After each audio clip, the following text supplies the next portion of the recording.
Mikel. We'll kick off with Gary from Sky. Thanks for your time. Thank you. Congratulations on your new contract. Thank you. We've heard you speaking to the club about how special it is. But for a wider audience, how are you feeling now that dust has settled on the announcement? Well, I'm really happy, really excitement. I think it shows the alignment between the club and myself and the coaching staff, that we are in this journey together, that we enjoy working together, that we have much higher ambitions, that we want to fulfill them. So that's the way that I look at it, and as I said, really pleased and grateful as well. I think it was this week, 13 years ago, you made your debut as a player at Arsenal. So in terms of off the pitch, still look the same though.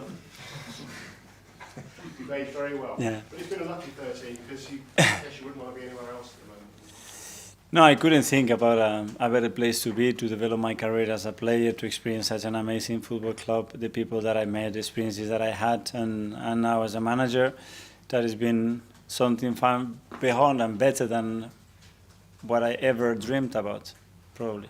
We talked about lucky 13 there in terms of you've got a new deal, but unlucky 13, I guess, in terms of the news this week regarding Martin. What can you tell us about his injury? We need some more tests, so let's see what happens in the next day or so, this afternoon probably, and see what happens, what is the extent of the injury, and how quickly we can get him back. He's super positive about everything. We know Martin, he wants to be there every single day, but we have to wait and see. I know it's probably swelling, so it's impossible for you to give a proper prognosis, but having seen him, I'm sure you have seen him, is he hopeful that it might not be as bad as potentially you first thought? I leave that to the doctor, but yeah, his will, there's no question about that. He wants to be present in every game, and obviously a big game like this one, but we need to make sure that we know, first of all, how good he can be or not. But just to clarify, I know we can't read too much into it because of the swelling, but you're not ruling him out at this stage? Players with 48 hours are always available, but let's see what happens. And obviously other injury concerns as well. How's Mourinho coming on? Better. It's a slow process because it's a bone and it takes a while to heal. He's progressing well. He's already doing some stuff. He's working extremely hard. We're using this time as well to make sure that he understands a lot of things that he has a lot of questions about. And when he's back, he's ready to go and impact the team. Before the next international break, potentially? Or? We don't know. Honestly, it's very difficult to understand the healing of the bone. I think the moment he has a lot of symptoms, you can speed it up very quickly because he hasn't lost anything else. But we have to wait and see. Better news, Gabriel Jesus is out there with the rest of the players? Gabi was out. He's got another session tomorrow. If everything goes well, he will be ready to be selected in the squad, which is great news for us. And I think I've not mentioned Fiore yet. Yeah.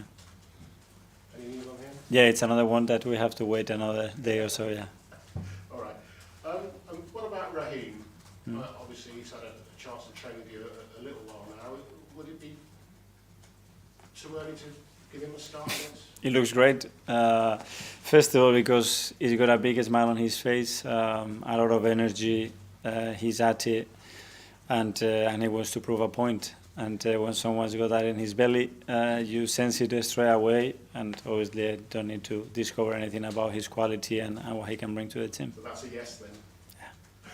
And just a final thought, for the first time ever, Arsenal won't be wearing their red and white in the North London derby. I know it's nothing to do with the club, nothing to do with Spurs, but do you think that matters? Well, it's not ideal. We wanted to play with our home kit and our colours, but it's not our decision, and we will adapt. We did it against Villa, we won, so hopefully you're going to bring very good luck as well. Thank you. George Whitty. Thank you. Mikel, just on Raheem, when you say he wants a proof point, what's he been like in these last 2 weeks, and basically what's just going through his head about what he wants to achieve with you at Arsenal? Well, what I see is hunger. He's a player that wants to play every minute of every game. When it's not the case, he's not happy. He loves football. He's what he likes doing every single day, and I see that. And his commitment, the level of energy that he's bringing to the team, and the quality is a big boost. You can feel it on the players as well. When he's walking through the door, we are better with him, and he's going to make us better. He had a great run of goal scoring at Man City when you was there. Every season it seemed to go up. Can you both unlock that again and how you see him play in your team? Because he had a knack of being in the right place at the right time with his goal scoring. And he has this ability, and obviously the credit to that is his and the play that he's got around him. And you need that when you are one of the front players, certainly. He has that intuition, that will, and the ability to do that, and I'm sure he's going to impact the team. Just going back to your contract, when you first joined Arsenal, it was a very different club to the one now. So just how's it evolving in the way you want it to, and what's next for Arsenal? You need to make the next step in winning major trophies. Yeah. Well, in the way that I think we all wanted, because we wanted a very different club, and we are in the right direction. We have made some huge steps, and we have a lot still to make. And you sense that hunger from ownership to the board to all the players and staff here, and this is the aim and the objective. And is there any club or country you would have left Arsenal for? Were you so settled on just? No. This is the emotional attachment that I have, that my family has, my kids have, the experience that I have, and the involvement with the people is too strong. It does look, going into this weekend, regardless of what happens with Arsenal, that you are going to be relatively short on numbers in midfield, and there's obviously 3 massive games coming up. It does seem that Ethan's got more of an important role in your squad. I just wondered, would you have any issues throwing him into a big game? Because you've spoken in the past about not overexposing young players and throwing them in at the right time. Yeah, well, we have to adapt to that. Through the season, we're going to have this kind of situation. It happened very early since the second game, because when you look at the bench that we had against Brighton, it's very different to the one that probably we all expected. It's the situation that we have. We have to face it, use opportunities. The young kids have given us a lot of hope and a lot of right reasons as well to count on them. And if we need to, we will do it for sure. Need from the Premier League? Hi. Congratulations on the contract extension. Thank you. You had a chance to participate in this game as a player, as a manager. This is one of the greatest rivalries in English football. What's your best positive memory as a player or manager? Probably afterwards, especially when you win at home and you celebrate with your supporters, and you know how it means. There is something special. We have so many huge Arsenal supporters since the day that they were born, and looking at that stuff, and we have some good examples around the first team as well. They come in after the game, and the emotion and what it means for them. It's a privilege to have the power to contribute to someone, making someone really happy and a special day for him. I want to ask you about the Spurs manager, I won't use the word admire, but how much respect have you got for him from the moment he got to Spurs? You really see the football philosophy. No, I admire him. I respect him. I think he's been an inspirational coach as well in my career, because he's done things in his own way in various contexts, in various countries, you know. And he has a very unique way of thinking about the game and his philosophy, and I love it. And he stands by it, and I think as well he represents himself and the club in a really good way. A question about Raheem Sterling, please. It's been nearly 5 years since you worked in Man City. How much do you think you changed and evolved as a player since this time? And how do you think strong his desire and hunger to be successful now at Arsenal?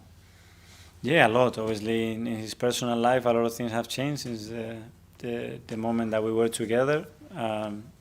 The player, I was really surprised. The first call that I had with him, I knew straight away after 10 seconds, we have to bring him, because he really wanted it. You know, and that was my only question mark. You know, what is he at? What stage is he at in his career? After 10 seconds, I knew already before the next questions, we need him here. Hi Mikel, hope you're well. Going back to your new contract, when you look at what Arsene Wenger built here at Arsenal during his time at the club, when you look at the other great managers that have managed in the Premier League, like Sir Alex Ferguson, Pep, Mourinho, do you feel like you can build a legacy here like the likes of Arsene Wenger and some of those other managers have built at their respective clubs? Hopefully, yes, you know, but you're talking about the best in the history of football, certainly in this country. And there is my aim and motivation, my energy is to be my best version of myself, the best coach in the world ever for Arsenal. And this is it, you know, what the club needs, what those players need, what we need as a team to keep developing and achieve what we want. And that's the only objective. For all those Arsenal fans that are listening to this and are excited about your new contract, what's your message to them about what the next few years could offer for the club? Thank you. That's what I would say. Thank you for the gratitude, for the time we have spent, for the trust, for the confidence that they've showed, and hopefully that can continue. And we are here to make people happy and enjoy their passion, which is to love and follow a football club, and we are very responsible to try to achieve that for them. And lastly, on Kai Havertz, he ended last season in brilliant form. He started this year really well. How pleased have you been by the way he's adapted to that role up front and the way he's playing? Yeah, he's been great. Obviously, it was a journey till that point that we navigated together, but nobody doubted about his quality and he can bring. And especially, I think the success comes because of his character and his personality and how he approaches every game, every situation, facing it and going for it. So it's a joy to have him. It's great. Best of luck this weekend. Thank you. Okay, we've only got a couple more.